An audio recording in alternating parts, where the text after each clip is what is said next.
Reka nongere mbasuhuze bakunzi bacu mukomeje kubana natwe ku makuru akomeje kugaragara ku butaka bwa Leta ya Repubulika Demokarasi ya Congo, mu bikomeje kugenda bivugwa cyane cyane ku mirwano ikomeje kugaragara mu burasirazuba bwa Congo. Isi n'amahanga bongeye guhaguruka ku bitero bikomeje kugaragara. Drone zikomeye zikomeje kumisa ibisasu mu mujyi wa Uvira ndetse n'ahandi.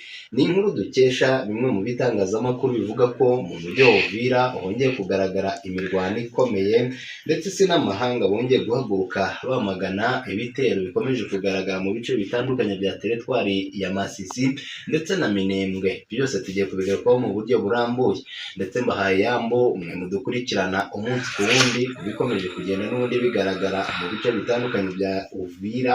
Iki gisigara cya Uvira komeje kumvikana urusaku rw'imbona nini ndetse n'intoya. Icyo ngusaba cya mbere, cyonda kuri iyo like, wibuke cyonde like nyabuneka, ni ingenzi cyane, ndetse usharinge mu nshuti zawe ndetse n'ahandi hose. Tugiye kugarukira mu bitero bikomeye byongeye kugaragara mu mujyi wa Uvira ndetse no mu mujyi wa Goma, tutibagiwe no mu gisagara cya Minembwe akomeje kumvikana urusaku rw'imbona nini ndetse n'intoya. Nyemerera manze mpere mu bice bitandukanye bya Uvira ndetse na Minembwe. Ahangaha muri Minembwe drone zongeye kurasa mu mihana, abaturage bahungira mu bihuru nk'uko amakuru dukesha bimwe mu binyamakuru bitandukanye bibivuga. Mu gihe umutekano ukomeje kuzamba mu misozi ya Minembwe mu ntara ya Kivu y'Amajyepfo muri Repubulika Demokarasi ya Congo RDC, haravugwa ibitero bikomeye by'indege zitagira abapilote zizwi nka drone byibasiye abaturage, ndetse abaturage bahungira mu mihana ituwe cyane n'abanyamurenge ahatari kumvikana urusaku rw'imbunda mu bice bitandukanye. Bikaba byahise bisiga abaturage mu bwoba bwinshi bukomeye ndetse no mu buhungiro, nyuma yo gutakaza ibice by'ingenzi babitakaje kubera kutabyanga, ahubwo ari ukubera imirwano ikomeje kugaragara mu gisagara cya Minembwe. Amakuru aturuka mu bice byo mu misozi miremire y'umurenge agaragaza ko iri joro ryaraye rikeye rishyira kuri uyu wa mbere tariki ya 26 z'ukwa gatatu 2026 ryabayemo ibitero by'izo drone zateye ibisasu mu duce dutandukanye twa Minembwe, cyane cyane mu muhana wa Gakenke kwa shefu Rutaganda. Aya makuru kandi avuga ko ibitero byagaragaye bishobora gusiga icyo twakwita icuraburindi, kuko amakuru agenda abigaragaza mu by'ukuri ku bikomeje kugenda bivugwa na benshi. Aya makuru kandi avuga ko izo drone zakoreshejwe n'ihuriro ry'ingabo ririmo iza FARDC, ingabo za leta ya RDC, iz'u Burundi, izangora hamwe n'imitwe yitwaje intwaro irimo Wazalendo na FDLR. Nubwo aya makuru akomeje kuvugwa n'abaturage, ntiharamenyekana itangazo ryemewe n'impande zirebwa n'ibi bitero, cyane cyane ku ruhande rwa Leta ya Repubulika Demokarasi ya Congo. Gusa amakuru dukesha imboni yacu ivuga ko uwitwa Patrick Muyaya yatanze ubutumwa abicishije ku rubuga rwa Twitter, avuga ko n'urubuga rwa Twitter rwahoze ari Twitter ariko bukasigaye ari X. Yatanze ubutumwa agira ati: mu 23 ku mugaragaro, mu isoni nyinshi twamaze kwikura mu gisagara cya Minembwe. Ubu ngubu FARDC iragenzura ibice byinshi byo muri Minembwe. Iyi ni inkuru nkuzaniye itariho ivumbi, niyo mpamvu ngusaba gusharinga like nyinshi ndetse dukomeze tugendane. Ibisasu byatewe rero byangije byinshi mu byari bitunze abaturage, birimo amazu ndetse n'imyaka yari muri mirima. Abaturage benshi bahise batanga icyo twita imihoho barahunga. Ibisasu byatewe byangije byinshi mu byari bitunze abaturage, birimo amazu ndetse n'imyaka yari mu mirima. Abaturage benshi bahise bata ingo zabo barahungira mu bihuru, aho bavuga ko bakomeje kwihisha kubera impungenge z'umutekano muke. Gusa bemeje ko bamwe mu basirikare ba M23 bishyikirije ingabo za leta. umwe mu baturage utuye muri ako gace mu buhamya yahaye ikinyamakuru dukesha n'amakuru Minembwe Capital News yagize ati iri joro ryakeye rishyira kuri uyu wa mbere drone zateye ibisasu mu bice by'Gakenke kwa Chef Rutaganda ndetse aka gace kakaba kari kugenzurwa n'ingabo z'u Burundi FDNB ndetse na FARDC zafatanyije kurasa n'ingabo za Wazalendo ahagana saa moya z'ijoro zikomeza kugeza mu rukerera saa 11 muri aka gace. Rero bamwe mu basirikare ba M23 bahunze n'ubwoba bwinshi. Yakomeje avuga ko abagore n'abana ari bo babasiwe n'ibi bitero cyane n'ingabo ziri ku butaka bwa Repubulika Demokarasi ya Kongo, aho kakanya izi ngabo za FARDC FDNB ziri kugenzura aka gace. Yakomeje avuga ko abagore n'abana ari bo bibasiwe cyane n'ingaruka z'ibi bitero, aho benshi muri bo baraye mu bihuru badafite aho bikinga. Ibi bitero si ubwa mbere bibaye muri aka gace. Mu minsi ya vuba kuwa gatanu no kuwa gatandatu w'icyumweru gishize nabwo byarakozwe mu duce turimo Gakenke, Karingi, Bidegu. Hakomeje kuvuga ko abagore n'abana ari bo barasiwe cyane n'ingaruka z'ibi bitero, aho benshi muri bo baraye mu bihuru badafite aho bahungira ndetse n'aho kwikinga. Ibitero si ubwa mbere bibaye muri aka gace. Mu minsi ya vuba kuwa gatanu no kuwa gatandatu w'icyumweru gishize nabwo byarakomeje mu duce turimo Gakenke, Karingi, Bidegu, Karongi n'ahandi. Ibintu byakomeje guteza impungenge abaturage n'abakurikirana ibibera muri aka karere. Kugeza ubu nta mubare w'abamaze guhitanwa cyangwa abakomeretse bamenyekana neza, ariko amakuru ava muri bamwe mu baturage agaragaza ko hari ibyangiritse byinshi n'ubuhunzi bukomeje kwiyongera. Harimo kandi n'umudamu warashwe n'iyi drone iramukomeretsa bikabije, ndetse kandi hari n'amatungo arimo intama zarasiwe hitwa Gitavi habereye imirwano ikomeye hafi ya santere ya Minembwe. Ibi bibaye mu gihe uburasirazuba bwa RDC bukomeje kuba indiri y'amakimbirane arimo ingabo za leta n'imitwe yitwaje intwaro itandukanye, ndetse n'uruhare rw'ingabo z'ibindi bihugu bikomeje gufasha leta mu kurwanya imitwe yitwaje intwaro. Abasesenguzi mu bijyanye n'umutekano na politike ku ruhando mpuzamahanga bagaragaza ko ikoreshwa rya drone mu ntambara zo muri aka karere riri gufata indi ntera, rikaba rishobora kongera ubukana bw'imirwano no gushyira mu kaga abasivile kurushaho, mu gihe abaturage bakomeje kubaho mu bwoba no mu buhungiro. Hakenewe ingamba zihuse zo kurengera abasivile kurusha ibindi no gushaka umuti urambye w'aya makimbirane akomeje gutwara ubuzima bw'abantu ndetse batari bakeya muri aka karere. Byose tugiye kubigarukaho mu buryo burambuye twifashishije bimwe mu binyamakuru byandika ndetse n'ibivugwa. Nk'uko twagiye tubigarukaho, mu burasirazuba bwa Leta Repubulika ya Demokarasi ya Kongo hari ikibazo gikomeye, ndetse benshi bavuga ko umutwe wa M23 wongeye kugaragaza icyo twakwita gutsindwa gukomeye. Ni nyuma y'amagambo ya Joseph Kabila, aho batangaje ko uyu mugabo yaba yahanuye ibigiye kuba ku mutwe wa M23, nyuma y'uko benshi bemeza ko ushobora gucikamo ibice bibiri. Ushaka kwibaza uti niye mpamvu umutwe wa M23 usa n'uwakomeje kugenda uca amarenga yo gucikamo ibice bibiri. Amakuru adushikaho yemeza ko mu burasirazuba bwa Leta ya Repubulika ya Demokarasi ya Kongo ibijyanye no gucikamo ibice bigenda bigarukaho na benshi, cyane ko hari amakuru avugaga ko umutwe wa M23 wakomeje kugenda ugaragaza icyo twita balkanization cyangwa se gushaka gucikamo ibice, nk'uko amakuru agenda bigarukaho. Ni amakuru agaragaza urupfu rukomeye, aho benshi bavuga ko General Sultan Makenga, umwe mu bayobozi bakomeye cyane ku ruhande rwa M23, yaba yakomeje kugenda nawe ahura n'uruva gusenya. ni nyuma y'uko abajenerali bakomeye benshi ba M23 biciwe muri operasiyo ikomeye cyane yagiye igarukwaho na benshi mu ijoro ryakeye. Nk'uko bivugwa M23 imbohe zikomeje gufatwa ni nyinshi ku butaka bwa Leta ya Repubulika ya Demokarasi ya Kongo.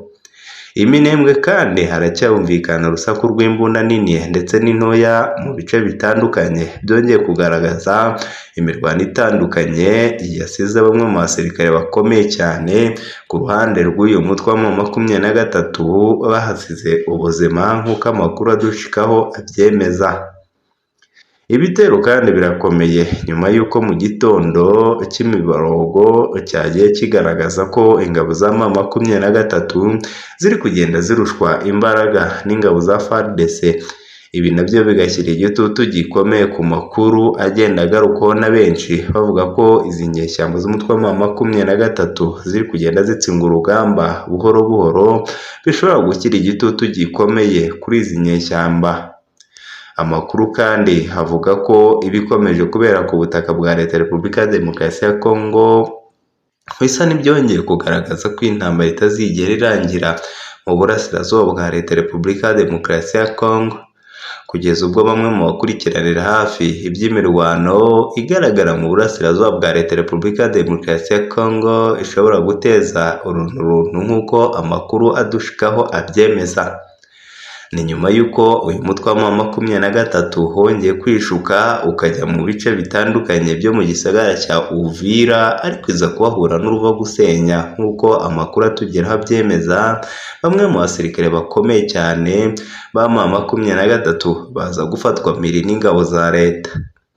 Ese haraza gukurikiraho iki nyuma y'uko abasore b'intare za Sarambwe nk'uko bita bakomeje kugenda bagwa mu mutego w'ingabo za leta, ambushi ikomeje kugenda ibahitana nk'uko amakuru agenda agaruka ku bitangazamakuru ndetse yabivuga ndetse n'ibigaruka kuri iyi mirwano.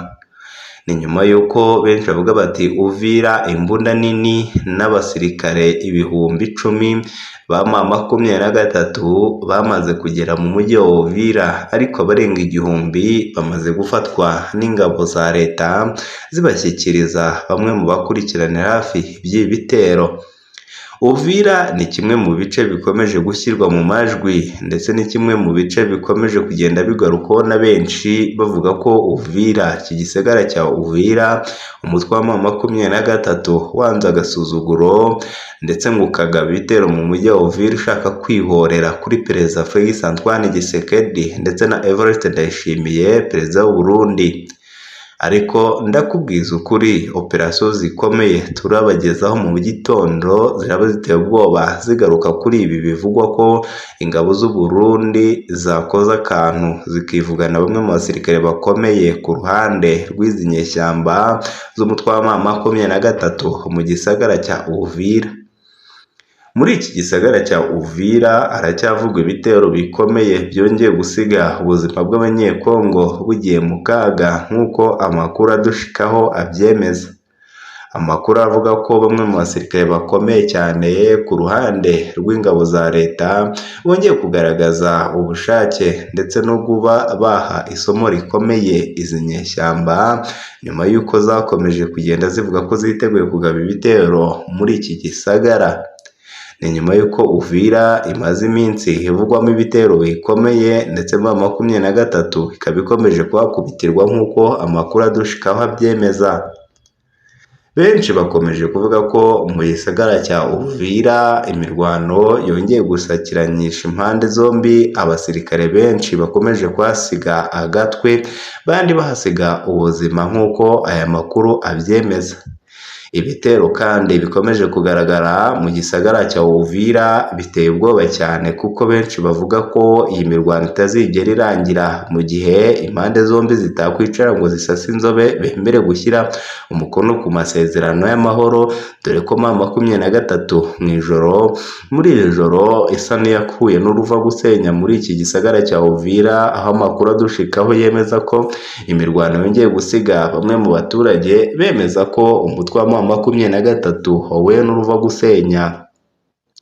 Amakuru kandi adushikaho yemeza ko imirwano ikomeje kugaragara mu mujyi wa Uvira isa n'iyateye impungenge zikomeye abaturage, ndetse bavuga ko M23 kujya muri Uvira bisa no kwihimura kuri Lieutenant Colonel Wingoma wiciwe mu gisagara cya Rubaya. Kandi si ibyo gusa, ni nyuma y'uko Joseph Kabila nawe yagize ibyo atangaza kuri Perezida Félix Antoine Tshisekedi, aho yemeje ko Uvira niramuka ifashwe ingabo za M23 zizaba zikoze operasiyo ikomeye. Ese koko byakunda ko Uvira ifatwa? Benshi mu bakurikiranira hafi iby'imirwano mu burasirazuba bwa Leta Repubulika ya Demokarasi ya Kongo bemeza ko Uvira ari kimwe mu bimenyetso bikomeye bidashobora gutuma ingabo za M23 zafata iki gisagara cya Uvira nk'uko benshi banabitangaza. Uvira ni kimwe mu kimenyetso gikomeye cyane ingabo z'u Burundi, ingabo za leta bakomeje kugenzura nk'uko amakuru aturuka mu bice bitandukanye bya Leta Repubulika ya Demokarasi ya Kongo abigarukaho. Amakuru yihutirwa kandi avuga ko umujyi wa Goma ingabo za leta nawo ziwugereje, ni nyuma y'uko M23 iri gusa naho yereka ingabo za leta ko igiye kwataka igisagara cya Uvira kugira ngo ijijishe ndetse itange amakuru y'uko igiye kwataka Uvira kugira ngo leta ishyire imbaraga muri Uvira byo kugaba ibitero mu mujyi wa Minembwe ndetse na Goma babihagarike. Gusa bamwe mu bakurikirana hafi bemeza ko ingabo z'umutwe wa M23 zisa n'izagosoreye mu rucaca, kuko ingabo za leta zamaze gufata icyemezo kandi zigomba kugaba ibitero mu bice bitandukanye bya Uvira bakirukana izi nyeshyamba, ubundi bakazerekeza mu bice bitandukanye, aho bemeza ko bagomba kuzisubiza inyuma mu buryo bugaragara. Si ibyo gusa kandi, amakuru adushikaho yemeza ko imirwano yakomeje kugenda iba yateje urunturuntu mu burasirazuba bwa Kongo, nyuma y'uko M23 n'ubundi isa n'iyakomeje guhura n'uva gusenya abaturage bayo, bakagenda bavuga ko bababajwe n'ibikomeje kugenda bigaragara ku butaka bwa Kongo, abemeza ko drone n'ibitero bikomeje kugenda byibasira abaturage mu bice bitandukanye bya Leta Repubulika ya Demokarasi ya Kongo.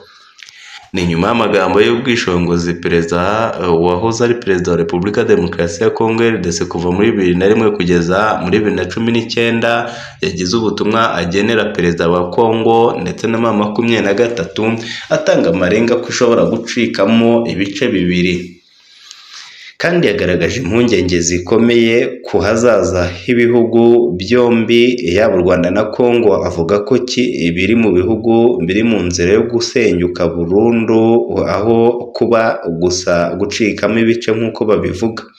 Ibi bibaye nyuma y'uko uyu mugabo yari yatangaje amakuru avuga ko yiteguye gufasha M23 kugaba ibitero ku butaka bwa Kongo, ndetse no kuba ngo umujyi wa Goma yakomeza kubishyiramo imbaraga kugira ngo udafatwa n'ingabo za leta. Ku mugaragaro kandi umutwe wa M23 mu isoni n'ikimwaro bivugwa ko ngo waba wamaze guheka imbunda zawo ukava mu mujyi, ni nyuma y'uko uyu mujyi uherutse kwibasirwa n'igitero cya drone cyahitanye abaturage ndetse n'abantu benshi, ndetse hakagira n'abahasiga ubuzima, harimo n'uwakoranaga by'umwihariko n'umwe mu Bafaransakazi wakoreraga UNICEF. Ibitero kandi bije kongera impungenge ku mutekano w'abaturage ndetse n'abakozi mpuzamahanga bakorera muri aka karere. Mu gisubizo cy'ibibazo n'ibyo gitero cyari kigamije guhitana Kabila, yavuze ko iperereza rigikomeje, ariko agaragaza ko ubutegetsi bw'i Kinshasa bumufata nk'umuntu ukomeye ugomba gukurikiranwa, ndetse ko n'abaturage bo mu duce twa Masisi n'ahandi nabo bahura n'ibibazo nk'ibyo. Yagize ati iperereza riracyakomeje ariko ndacyafite icyizere. Nyuma yo kuva ku butegetsi, Kabila yasimbuwe na Perezida Félix Antoine Tshisekedi Tshilombo. Umubano wabo waje kuzamo agatotsi gakomeye kugeza ubwo inkiko za RDC zimukatiye igihano cyo kwicwa, zimushinja gukorana n'umutwe wa M23 ugenzura ibice byinshi byo mu burasirazuba bw'iki gihugu. Nubwo ibyo bitero cyangwa se ibyo birego bikomeye Kabila yavuze ko bidahungabanya umutima we ko azakomeza kwakirwa nk'uwahoze ari perezida wa Repubulika Demokarasi ya Kongo aho yajya hose. Yakomeje agira ati ndatuje cyane, icy'ingenzi ni uko tureba uko igihugu cyari kimeze muri 2019 n'uko kimeze ubu ngubu kiri hasi. Perezida Felix Antoine Tshisekedi n'abafatanyabikorwa bagishyize hasi. Kabila yavuze ko adashyigikiye ibitekerezo bikunze kuvugwa ko gucikamo ibice bya balkanization, ahubwo ko abona RDC ishobora kugera ku rwego rwo gusenyuka nk'uko byabaye muri Sudani, ibyo yise sudanization. Asobanura ko hari byinshi bihuriye hagati y'ibiri kubera muri RDC n'ibyabaye muri Sudani byaje kuvamo isenyuka ry'igihugu ndetse no kwigabamo ibice.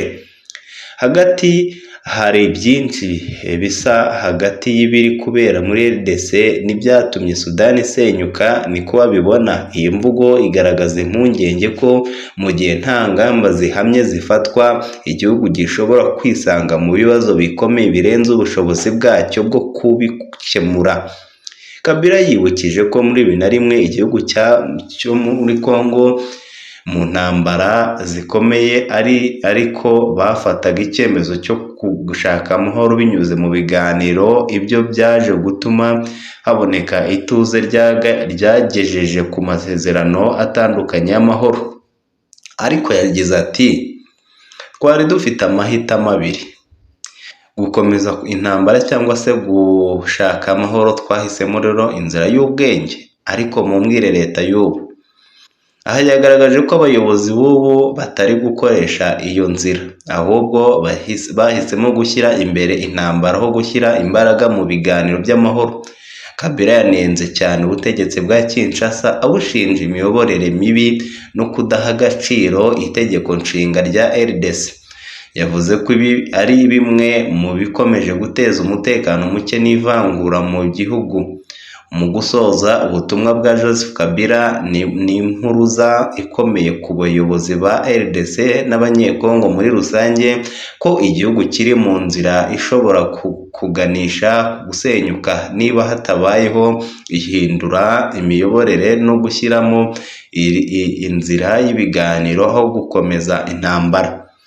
Ibi bitekerezo bye bishimangira ko ibibazo by'umutekano muke, politike itajyanye n'igihe ndetse n'amakimbirane akomeje mu burasirazuba bwa RDC bishobora kugira ingaruka zikomeye ku bumwe n'ubusugire bw'igihugu mu gihe kiri imbere.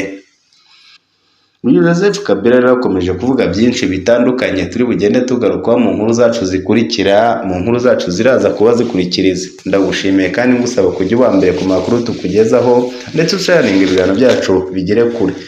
Nyagasani kumpera umugisha wowe waduhaye like zawe, ndetse na like ni ingenzi cyane. Nyaboneka sabone ndetse ukabana natwe mu nkuru zikurikira. Nyagasani akomeza kumpera umugisha.